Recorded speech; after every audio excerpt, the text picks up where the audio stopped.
BNP এবং মির্জা ফখরুল কি চায়? প্রথম আলো এবং ডেইলি স্টারের মতো ভারতীয় অ্যাসেট মিডিয়া যারা ইসলাম বিদ্বেষী, জঙ্গিবাদের মতো ভয়ঙ্কর মিথ্যার আশ্রয় গ্রহণ করে যারা প্রোপাগান্ডা চালায়, তাদের পক্ষে গিয়ে আপনারা দাঁড়ালেন যখন দেশব্যাপী তাদের বিপক্ষে নিন্দা জানাচ্ছিল। যখন ইসকনের জঙ্গিবাদ, ইসকনের যখন সন্ত্রাসী কার্যক্রম সারা দেশে ছড়িয়ে গেল, তখন ইসকন নিষিদ্ধের যখন আওয়াজ উঠল, তখন আপনারা বললেন যে ইসকন নিষিদ্ধ চাই না।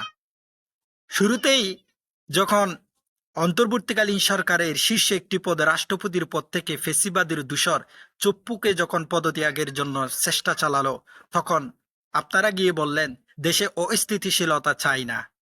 এর পরবর্তী যখন ছাত্র জনতা বিপ্লবের ম্যান্ডেটকে সামনে নিয়ে যখন সংবিধান সংশোধনের পক্ষে কথা বললেন, তখন বিএনপি আপনারা গিয়ে বললেন যে আপনারা সংবিধান সংশোধন করার ম্যান্ডেট তো আপনাদের কাছে নেই।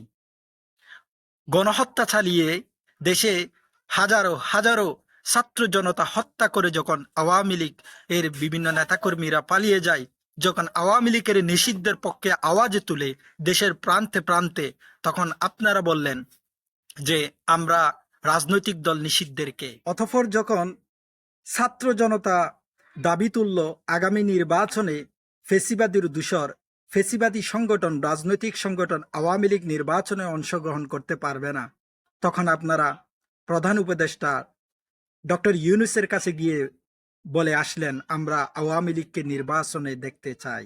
আপনারা কি মনে করেন ২৪-এর এই গণ অভ্যুত্থানের ম্যান্ডেটকে পাশ কাটিয়ে ক্ষমতায় যেতে পারবেন, অথবা ক্ষমতায় গিয়ে টিকে থাকতে পারবেন? এই স্বপ্নে বিভোর হয়ে আছেন? কখনো সম্ভব না। চ্যালেঞ্জ দিলাম, চ্যালেঞ্জ, কখনো সম্ভব না।